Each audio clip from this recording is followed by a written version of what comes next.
देखो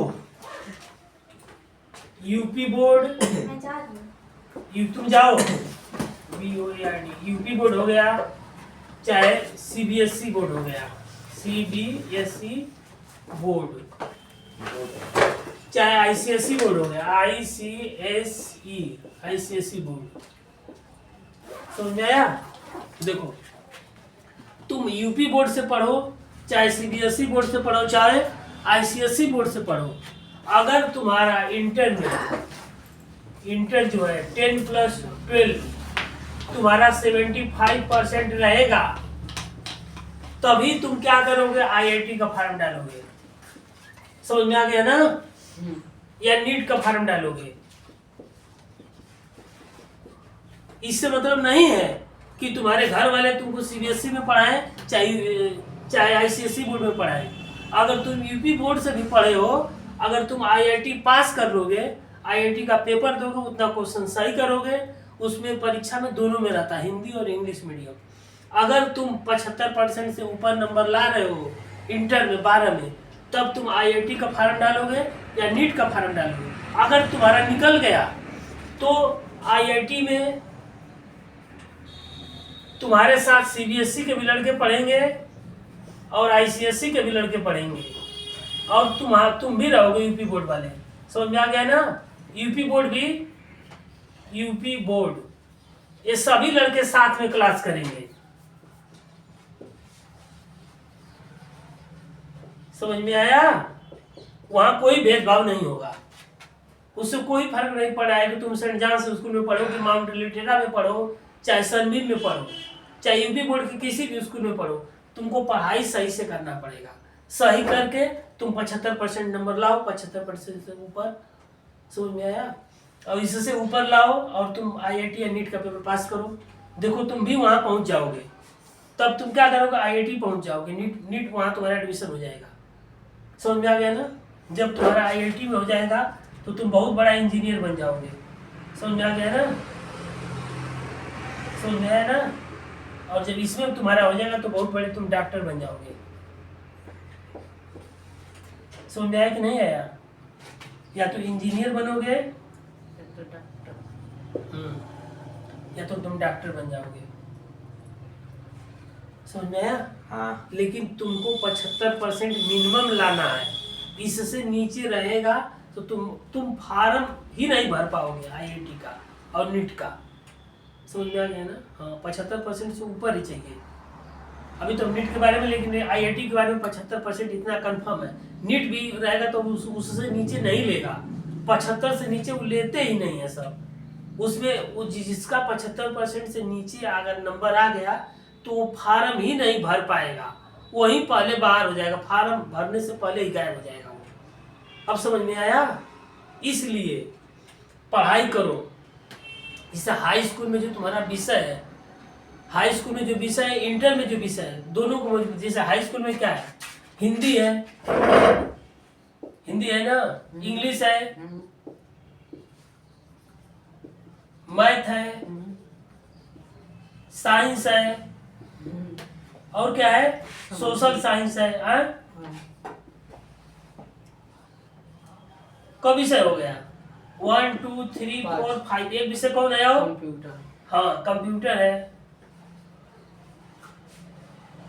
और इंटर में क्या क्या तुम्हारा हो जाएगा? ये तो क्लास 10 का है, क्लास 10 है। इंटर क्लास 12 में क्या रहेगा? हिंदी रहेगा ही तुम्हारा। समझ में आ गया? इंग्लिश रहेगा ही, केमिस्ट्री, फिजिक्स। हाँ यही, मैथ रहेगा ही, मैथ ले लो। और साइंस की जगह पर क्या रहेगा? फिजिक्स हो जाएगा, PHY SICS, केमिस्ट्री हो जाएगा, CHEMISTRY, और बायो हो जाएगा, बायोलॉजी। सर जो देखा में साइंस में आता है। हाँ, तो तीनों साइंस में आएगा ना। साइंस में ही तुम्हारा अभी हाई स्कूल में तुम जो कक्षा 10 क्लास के मैथ के साथ बायो कैसे ले लेगा? या तो मैथ ले लोगे चाहे बायो ले लोगे, कोई एक लोगे इंटर में।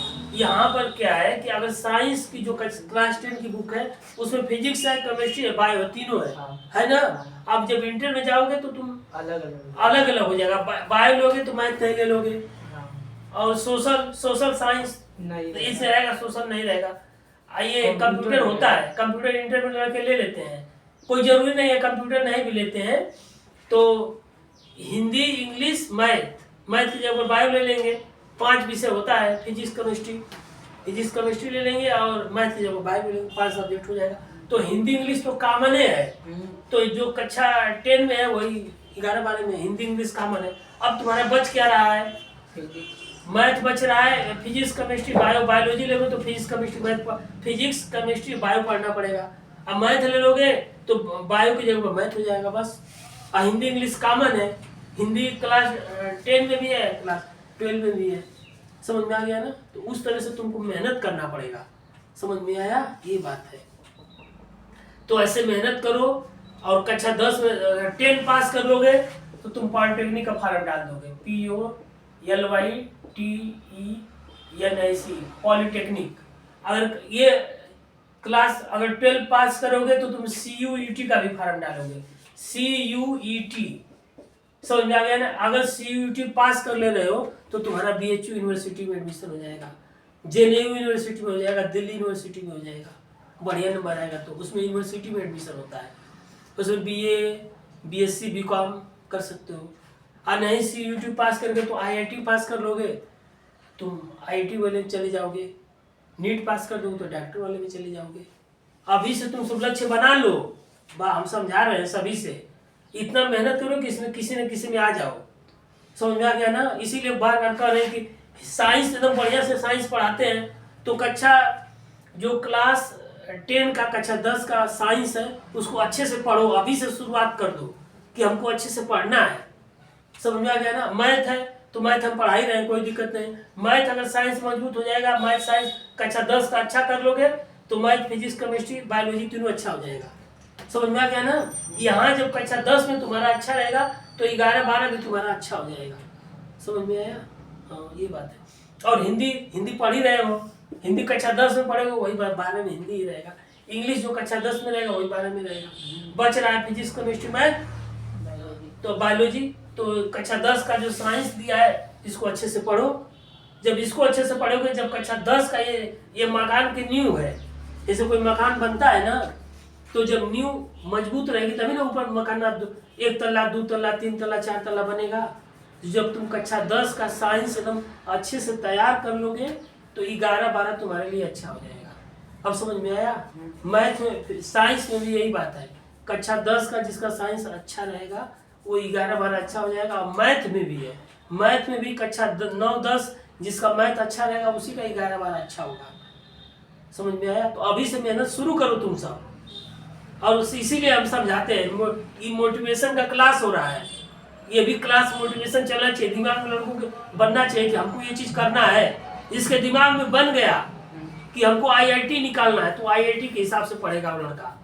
जिसको दिमाग में बन गया कि हमको नीट निकालना है कक्षा 9 से ही, उसके दिमाग में बन जाएगा तो नीट के हिसाब से पढ़ाई शुरू कर देगा अभी से। समझ में आ गया ना?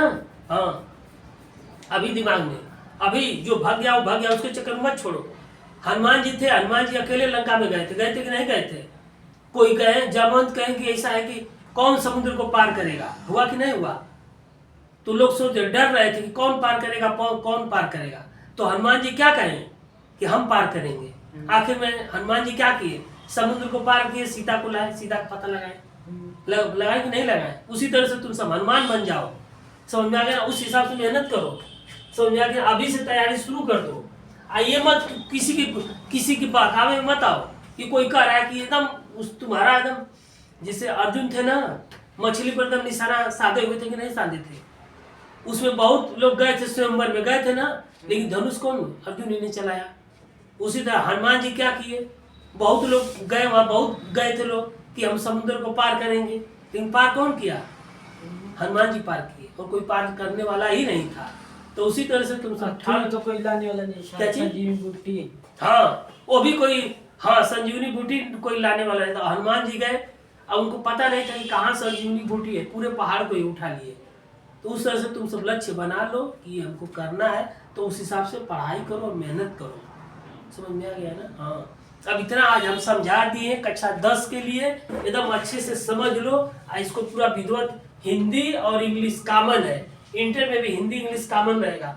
तुमको मैथ और साइंस अच्छे से पढ़ना है, और सोशल भी पढ़ना है। सोशल भी तो जान रहे हो, सामाजिक विज्ञान दिया है, ठीक ना। और कंप्यूटर हम पढ़ा ही दे रहे हैं, कोई दिक्कत है नहीं। कंप्यूटर तो हम इतना पढ़ा देंगे कि तुम सबको कक्षा 10 में एकदम पेपर हम गेस कर देंगे, आप पूरा विधिवत पढ़ा देंगे।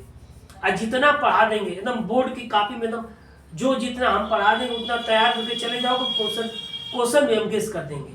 और उतना तैयार करके चले जाओगे तो बोर्ड के पेपर में 100 नंबर में तुम्हारा 90 नंबर से ऊपर आ जाएगा। हर विषय में 90 से ऊपर आएगा, चाहे वो हिंदी हो, चाहे इंग्लिश हो, चाहे मैथ हो, चाहे साइंस हो, चाहे सोशल साइंस हो, चाहे कंप्यूटर हो। समझ में आ गया ना। हर विषय में तुम्हारा 90, ये मान के चलो कि 90 से ऊपर क्या, तुम मान के चलो कि हमको 95 नंबर से 100 पर नंबर के बीच में लाना है। इसके नहीं सही चल रहा है, रुको। क्या मान के चलो 95 से 100% के बीच में नंबर लाना है। मतलब 100 नंबर में 95 नंबर और 100 नंबर के बीच में रहेगा, तब तुमको माना जाएगा कि असली पढ़ाई कर रहे हो। ये लक्ष्य लेके चलो, समझ में आ गया ना। हाँ, इतना लेके चलो कि हमको 100 नंबर में 95 नंबर और 100 नंबर के बीच में नंबर लाना है, वो भी एक विषय में नहीं, सभी विषय में। हिंदी में, इंग्लिश में, मैथ में, साइंस में, सोशल साइंस में और कंप्यूटर में, तब तुम आगे बढ़ोगे। समझ में आ गया ना। अब किसी के बहकावे मत आओ, समझ में आ गया ना। ये जैसे ये कोई था, समय हो गया, अरे जब पढ़ाया जा रहा है तो उसको समझो, हमेशा थोड़ी वो चीज़ बताई जाएगी। और जब तुम्हारे पास अभी वो लड़की थी, करे कि हमको कहीं जाना नहीं है, सच टाइम हो गया है, तो तुम पढ़ने के लिए यहाँ पर आ रही हो ना, कि तुम्हारा जब कोई काम रहता तब जा सकती हो, पढ़ने के लिए आ रही हो, तुमको समय नहीं है। लेकिन जो लड़का यहाँ समझ गया और समय को समझ गया, वो आगे बढ़ जाएगा। चाहे तुम यूपी बोर्ड से पढ़ करके और तुम जाओगे, जब ये परीक्षा निकाल लोगे ना, तो वहाँ भी लड़के सीबीएसई बोर्ड के लड़के तुम्हारे साथ रहेंगे। बस तुम अपने विषय को मजबूत करो।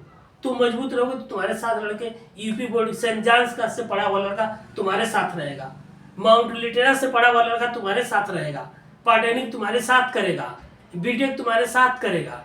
समझ में आ गया ना। ये नहीं है कि तुम आदर्श बोर्ड में पढ़ रहे हो, चाहे सिटी स्कूल में पढ़ रहे हो, चाहे आदर्श में पढ़ रहे हो, ये कोई मायने नहीं रखता। यूपी बोर्ड है, यहाँ लिख दिए हैं, देखो बोर्ड पर हम लिखे हैं कि यूपी बोर्ड, सीबीएसई बोर्ड और आईसीएसई बोर्ड, तीनों स्कूल से कोई लड़का, यूपी बोर्ड से भी लड़का पढ़ा रहेगा, चाहे सीबीएसई बोर्ड से रहेगा, चाहे आईसीएसई बोर्ड से रहेगा।